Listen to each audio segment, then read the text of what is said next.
001. Thank you Pak Obed. Terima kasih Pak Fernando sama Bu Yunita udah mengasis ini tiba-tiba saya ditodong. Kedengeran nggak ya? Dengeran ya? Oke. Tiba-tiba ditodong untuk kasih kabar gembira. Padahal pikirannya mau ditahan-tahan dulu. Ya, cuma rasa-rasanya saya nggak bisa ngebuka kabar berita itu sekarang karena nanti mau syuting dulu sebentar. Saya mau jadi artis dulu. Karena nanti mau kasihnya biar sekalian aja, biar sekalian nasional. Nanti kalau dibocorin ke Anda dulu, nanti tiba-tiba ada kesenjangan sosial, nanti nggak asik ya. Jadi nanti kan kita, yang pasti apa katanya Pak Fernando, saya bocorin sedikit aja ya. Intinya ada kabar gembira, yaitu, oh bener ya Pak Fer, habis ngomong kayak gitu orang-orang pada maju ya. Ternyata betul juga loh, saya ngetes doang sebenarnya ya. Jadi pada intinya nanti kita akan buat ada sebuah informasi yang mungkin akan disampaikan ke teman-teman semua, yang pasti nantinya mungkin ini akan menjadi satu hari yang bersejarah gitu ya. 16 Februari, 2 hari setelah hari Valentine, ternyata kita dikasih sayang juga ya, bukan dikasih badai doang. Dari kemarin kita dapat badai yang luar biasa gitu ya. Cuma buat teman-teman semua, mungkin saya akan mengulang beberapa hal yang mungkin semalam juga sempat saya bahas. Hari ini mungkin saya akan bahas lagi sedikit buat teman-teman, supaya pada prinsipnya adalah supaya jangan sampai pikiran kita itu dipengaruhi oleh orang-orang, oleh kata-kata orang di luar sana. Karena pikiran kita menentukan masa depan kita. Kalau sampai kata-kata orang mempengaruhi pikiran kita, maka masa depan kita dipengaruhi oleh kata-kata orang. Anda coba bayangin deh. Kalau kata-kata orang di luar sana mempengaruhi masa depan kita, pertanyaannya nih, orang yang ngomong bener apa enggak? Kalau orang itu nggak bener, kita dengerin, kita mempertaruhkan masa depan kita di sana gitu. Jadi makanya saya pengen sharing sedikit apa yang kemarin mungkin, tapi belum, mungkin ada beberapa yang nggak sempat masuk. Yang pertama adalah saya mengulang-ulang terus gitu ya, soal bagian legalitas kita. Itu yang pertanyaan yang paling banyak, soal legalitas sama soal kantor.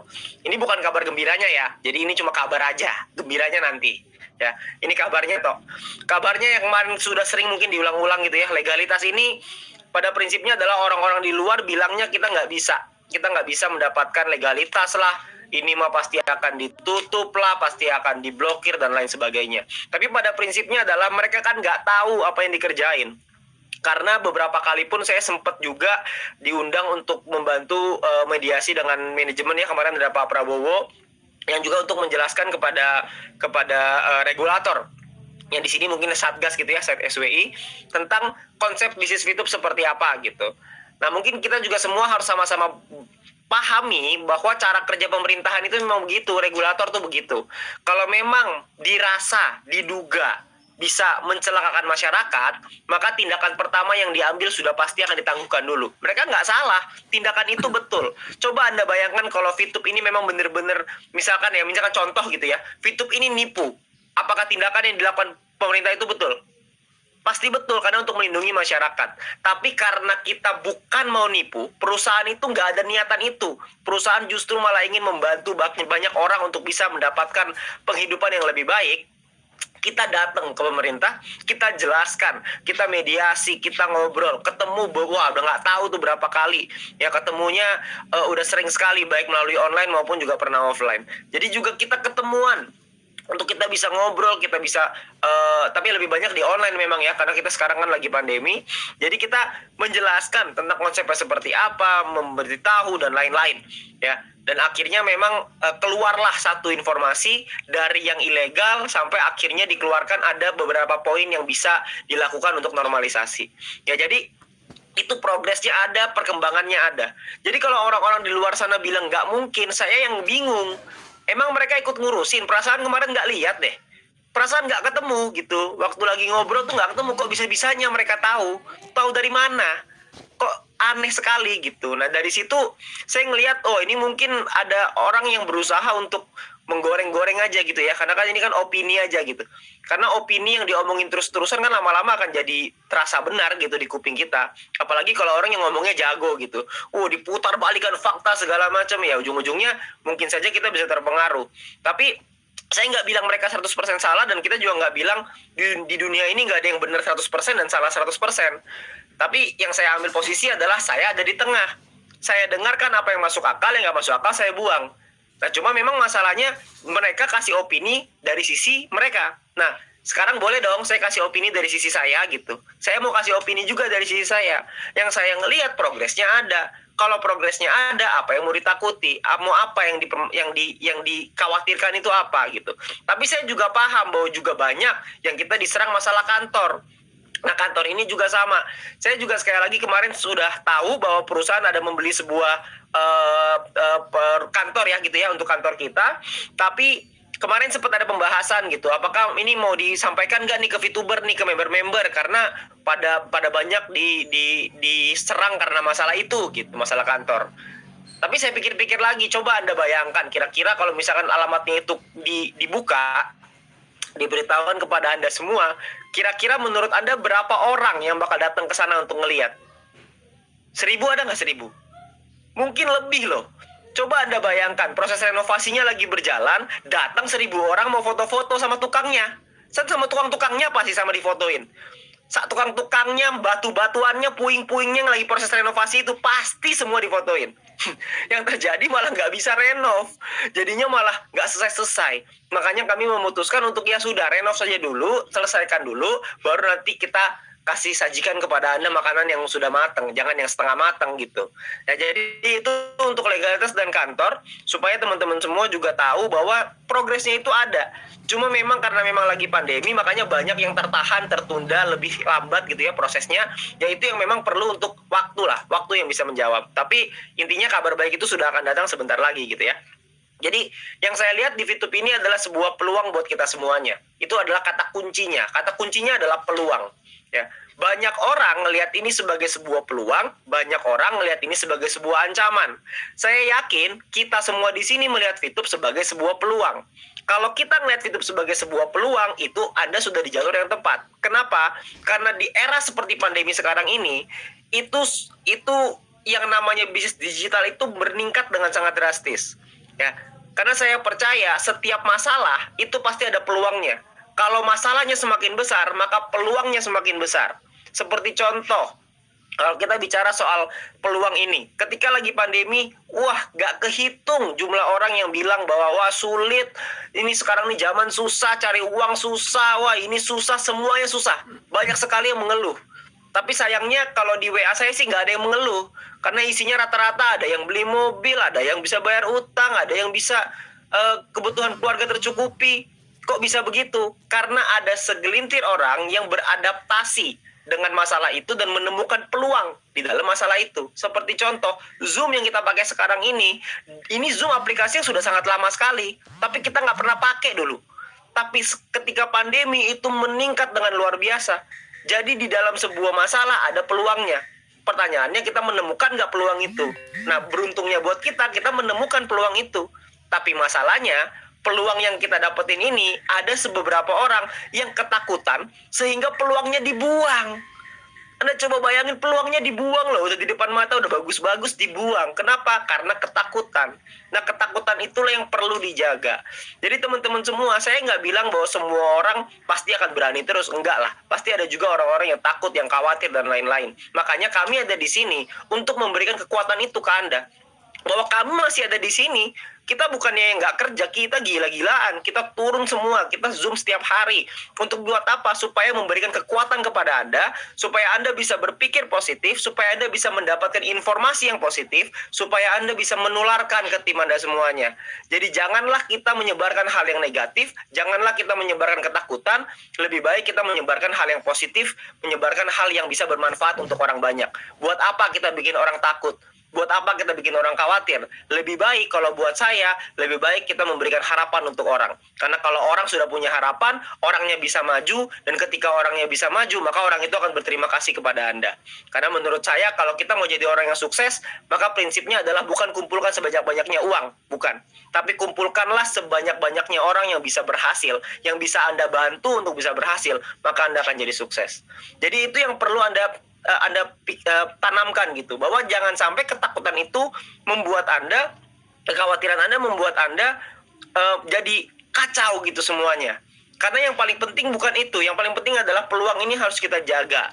Karena di dalam sebuah masalah ada peluang, dan di dalam peluang ada uang gitu.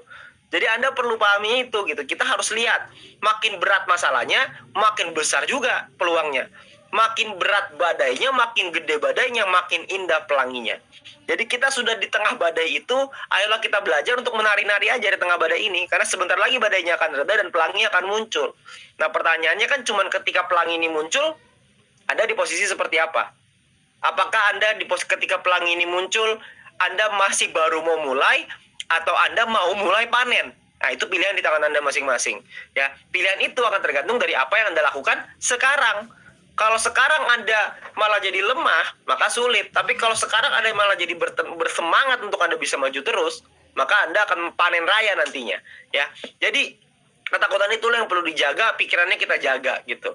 Ya, jadi mungkin saya nggak bisa ngomong terlalu panjang lebar hari ini ya, nanti kita tunggu aja kabar baiknya, karena sebentar lagi juga saya akan ada meeting lagi dengan manajemen untuk ngebahas soal kabar gembira itu ya buat Anda semua nantinya. Jadi saya nggak bisa ngomong panjang lebar, nanti Anda tunggu aja beritanya. Yang pasti percayalah Bapak Ibu, kami di sini tuh nggak ada niatan untuk menipu. Kita nggak ada niatan untuk apa ya namanya, seperti apa yang dikatakan orang lah gitu ya, ini cuma mau menindas apa segala macam. Nggak ada niatan. Justru kami paling seneng kalau ngelihat teman-teman semua berhasil. Kita paling seneng kalau ngelihat teman-teman bisa terbantu lewat VTube. Saya udah nggak kehitung jumlahnya orang-orang yang terbantu karena VTube ya. Nah untuk itu teman-teman semua, saya pengen ngajakin Anda semua untuk percaya, karena percaya itu adalah awal dari keberhasilan. Kesuksesan itu awalnya pasti percaya. Seperti saya ambil contoh biar gampang. Dulu Soekarno, presiden pertama kita, kalau beliau tidak percaya bahwa Indonesia bisa merdeka, maka kita tidak tahu jadi apa negara kita sekarang. Kita nggak tahu negaranya namanya apa. Apakah ada Indonesia? Belum tentu.